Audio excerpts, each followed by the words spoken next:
अस्सलाम वालेकुम एवरीवन। तो कार्डियो में कंस्ट्रक्टिव पेरिकार्डाइटिस या एक्यूट पेरिकार्डाइटिस करने के बाद जो अगला टॉपिक हमने करना है, जिस तरह मैंने पहले भी कहा था, वो कार्डिक टेम्पोनेट है। कार्डिक टेम्पोनेट बहुत इंपॉर्टेंट टॉपिक है बिकॉज इसमें से एमसीक्यूज आती हैं। और सबसे इंपॉर्टेंट बात मैंने आपको कही थी कि इसको एक्यूट जो कंस्ट्रक्टिव पेरिकार्डाइटिस है उससे डिफरेंस करना आना चाहिए। अच्छा, कंस्ट्रक्टिव पेरिकार्डाइटिस से मैंने आपको बताया था, तो दैट वाज बेसिकली पेरिकार्डियम यानी outer most layer of the heart जो है उसकी इन्फ्लेमेशन हो जाना, उसको हम कहते हैं पेरिकार्डाइटिस। लेकिन अब कार्डिक टेम्पोनेट की अगर बात करें तो जिस तरह मैं हमेशा से हार्ट बनाती हूँ, तो हार्ट की जो पेरिकार्डियम के अंदर एक पेरिकार्डियल फ्लूइड नेचुरली प्रेजेंट है जो बहुत थोड़ा सा है, which is a very thin layer. वो पेरिकार्डियल फ्लूइड अगर बहुत ज़्यादा हो जाए, यहाँ पर एक्सेसिव पेरिकार्डियल फ्लूइड सारा का सारा इधर इस तरह से कलेक्ट हो जाए हार्ट के अंदर, जो नॉर्मली नहीं था, और इससे भी ज़्यादा हो जाए, तो बीच में हार्ट को अपना काम करने के लिए जगह कहाँ से रहेगी। ठीक है, ये जो कंडीशन होती है इसको कार्डिक टेम्पोनेट कहते हैं। Cardiac tamponade is a condition जिसमें pericardial fluid excessively accumulates around the heart in the pericardial cavity, causing faulty function of the heart. ठीक है, डेफिनेटली फॉल्टी फंक्शन हो जाएगा, इसमें कोई शक की बात ही नहीं है। तो इसकी कॉजेज़ तो बहुत सारे हैं, इसकी कॉजेज़ पे क्वेश्चन नहीं आता कि बहुत सारी ऐसी वजूहत जो हार्ट की नहीं है और उनमें भी कार्डिक टेम्पोनेट हो जाता है, यानी हार्ट के गेट फ्लूइड इकट्ठा हो जाता है, यानी एक्सेसिव अमाउंट में हो जाता है, जिनमें पेशेंट वैसे भी फ्लूइड ओवरलोड में होता है। प्राइमरीली हार्ट के अपने इशू की वजह से भी कार्डिक टेम्पोनेट हो सकता है। दोनों तरह से रीजंस हैं। आपने जो याद रखनी है वो इंपॉर्टेंट बातें जहाँ पर जो मैंने लिखी हुई हैं, इनकी बातों को समझना है गौर से। क्लिनिकल फीचर्स में जो बेक्स ट्रायड है वो बहुत इंपॉर्टेंट है। बेक्स ट्रायड में 3 चीज़ें होती हैं कि हाइपोटेंशन, पेशेंट का बीपी जो है वो लोअर साइड पे होगा, 90/50, 80/40 इस तरह से हाइपोटेंशन। उसके साथ क्या होगा, रेज्ड जेवीपी। रेज्ड जेवीपी क्यों होगी, क्योंकि पेशेंट का हार्ट के अंदर जो ब्लड आ रहा है उसको एक्यूमुलेट करने के लिए जगह बहुत कम है, साथ सारा का सारा फ्लूइड भरा हुआ है, उसकी वजह से बैक की तरफ प्रेशर बहुत ज़्यादा होगा, और राइट एट्रियम से जब पीछे की तरफ प्रेशर बढ़ता है तो यहाँ जेवीपी रेज हो जाती है, तो JVP will be raised. And third thing will be muffled heart sounds. खुद सोच लें कि एक नॉर्मल आवाज़ आप सोचें और एक जगह पर आप पानी भर दें और फिर वही आवाज़ सुने, तो जब आप पानी भर के आवाज़ सुनेंगे तो उस आवाज़ की इंटेंसिटी बहुत कम हो जाएगी, क्योंकि पानी उसके इफेक्ट को एब्जॉर्ब कर लेगा।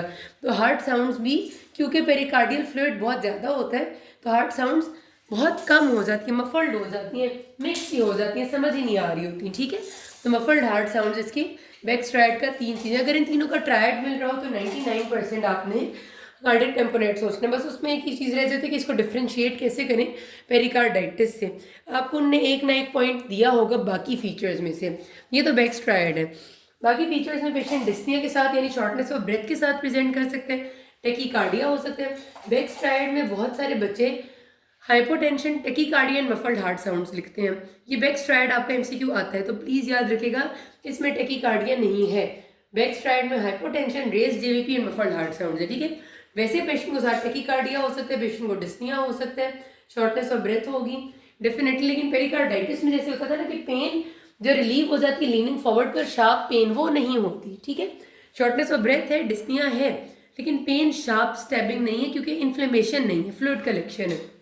अच्छा, अब अगली इंपॉर्टेंट बात आती है कि जब आपका आप वीनस वेव फॉर्म बनाते हैं तो उसमें एब्सेंट वाई डिसेंट होती है। आपको याद होगा ये, अच्छा हमने पहले भी पढ़ा हुआ है कि एक ए वेव होती है, फिर वी वेव होती है, फिर एक्स डिसेंट, फिर सी वेव ऐसे छोटी सी, फिर एक्स डिसेंट, फिर सी वेव और फिर वाई डिसेंट। इसमें ये वाला एंड पे वाई डिसेंट आता है। मैंने वीनस वेव फॉर्म बनाया है, A wave, V wave, X descent, C wave and Y descent. अब इसमें से हर एक चीज़ क्यों हो रही है, इसकी अलग अलग वजह है, उसकी वजह आपको याद होनी चाहिए। बहुत दफ़ा आता है क्वेश्चन। सबसे हम आते हैं वाई डिसेंट पे, कि ये जो वाई डिसेंट हो रही है इसकी वजह ये होती है कि जब राइट एट्रियम से ब्लड राइट वेंट्रिकल में आता है तो राइट एट्रियम का प्रेशर गिर जाता है। तो fall in right atrial pressure when blood comes from right atrium to left atrium passively, active contraction नहीं हो रही, पैसिव फ्लो हो रहा है ब्लड का राइट एट्रियम से राइट वेंट्रिकल में, तो राइट एट्रियल प्रेशर फॉल करेगा, उसकी वजह से वाई डिसेंट आता है वीनस वेव फॉर्म पे। जब भी डिसेंट आएगा तो राइट एट्रियल प्रेशर फॉल करेगा, जब पीक आती है तो इसका मतलब होता है राइट एट्रियल प्रेशर राइज कर रहा है। अब कंस्ट्रक्टिव पेरिकार्डाइटिस, सॉरी इसमें कार्डिक टेम्पोनेट में ये प्रॉब्लम हो रही है कि इतना ज़्यादा फ्लूइड भरा हुआ है कि राइट एट्रियम से राइट वेंट्रिकल में बहुत थोड़ा सा ब्लड पैसिवली मूव करता है, मजीद ब्लड के आने की जगह है ही नहीं। जब मजीद ब्लड के राइट एट्रियम से वेंट्रिकल में आने की जगह ही नहीं है तो बेचारे राइट एट्रिया का प्रेशर फॉल ही नहीं करेगा, और वैसे भी बाहर फ्लूइड कलेक्टेड है, फॉल ही नहीं करेगा तो वाइट डिसेंट बनेगी ही नहीं, और वीनस वेव फॉर्म पे एब्सेंट होगी वाइट डिसेंट, इधर तक बनेगा ये। तो absent y descent is a very characteristic feature of cardiac tamponade, जो पेरिकार्डाइटिस में नहीं होता। मतलब पेरिकार्डाइटिस में वाइट डिसेंट इज प्रेजेंट क्योंकि पेरिकार्डाइटिस में इतना ज़्यादा फ्लूइड नहीं बाहर भरा हुआ होता कि राइट एट्रियम से वेंट्रिकल में जब ब्लड आए तो वो पूरी तरह आ ना सके और प्रेशर लो ना हो एट्रियम का। लेकिन जब हमारा कार्डियक टेम्पोनेट होता है तो इतना ज़्यादा बाहर फ्लूइड कलेक्टेड होता है कि एट्रिया से वेंट्रिकल में इतना थोड़ा ब्लड आ सकता है कि राइट एट्रियल प्रेशर फॉल नहीं कर पाता, और फॉल नहीं करेगा तो वाइट डिसेंट नहीं आएगा। तो ये याद रखनी है कि इंपॉर्टेंट बात। दूसरी इंपॉर्टेंट बात है पल्सस पैराडॉक्सिस।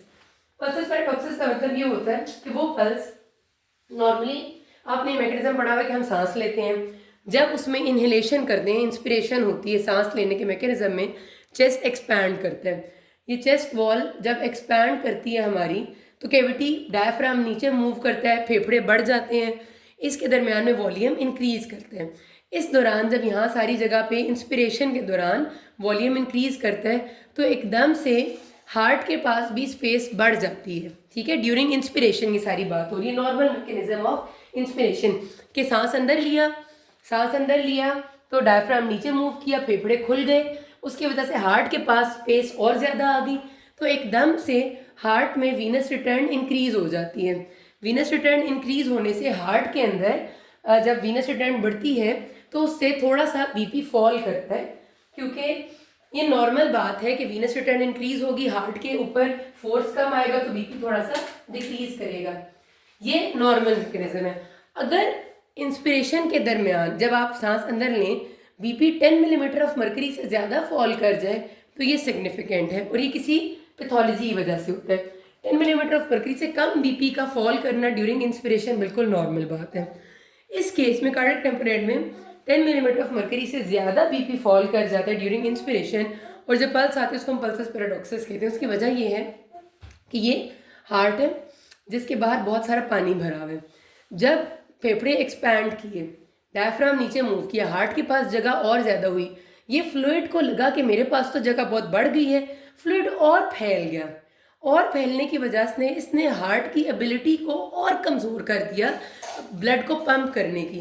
तो जब फ्लूइड और ज़्यादा, मतलब समझे ना, फ्लूइड के पास जगह और ज़्यादा बन गई, इधर तक आ गई, वो और ज़्यादा फैल गया सारे हार्ट में जिधर तक उसके पास जगह, क्योंकि एकदम से प्रेशर्स कम हुए। जब उसके पास जगह बन गई और वो और फैल गया तो हार्ट की एबिलिटी टू पंप और कम होगी, बीपी और लोअर डाउन हो गया। तो more than 10 millimetre mercury BP fall down in inspiration and pulse is known as pulsus paradoxus. तीसरी बहुत इंपॉर्टेंट चीज़ है ईसीजी पे, इलेक्ट्रिकल अल्टरनेंस। अब इसमें क्या हो रहा है, समझ लें एक पानी का एक शॉपर लें, उसमें आपने पानी भर लिया और उसके दरम्यान में आपने एक बॉल डाल दी है।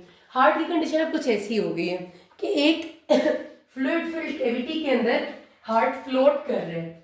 तो जब फ्लूइड फिल्ड कैविटी के अंदर हार्ट तैर रहे हैं ना, तो कभी ईसीजी पे जो क्यूआरएस कॉम्प्लेक्स है वो बड़ा आता है, कभी छोटा आता है, फिर कभी बड़ा आ जाता है, फिर छोटा आ जाता है। जो differences of the QRS complexes हैं वो सेम रहते हैं, लेकिन क्यूआरएस कॉम्प्लेक्स का जो शक्ल है ना वो हर जगह बदल रही होती है बार बार, क्योंकि हार्ट कभी इधर तैर रहा है, कभी उधर तैर रहा है, कभी वो जोर से पंप कर रहे हैं, कभी वो कम जोर से पंप कर रहे हैं, क्योंकि वो एक पानी के अंदर तैरता हुआ महसूस हो रहा है, फ्लोटिंग इन वाटर, ठीक है। तो उसको हम कहते हैं, उस तरह की ईसीजी को इलेक्ट्रिकल अल्टरनेंस, ठीक है। तो ये तीन बहुत इंपॉर्टेंट चीज़ें जो एमसीक्यूज में आती हैं याद रखनी है। अब इसकी ट्रीटमेंट में क्या है, पेरिकार्डियोसेंटेसिस, फ्लूइड को निकालना, अर्जेंट करेंगे, फ्लूइड निकालेंगे, पेशेंट ठीक हो जाएगा। This is all. किसी कोई मसला हो you can ask. Thank you.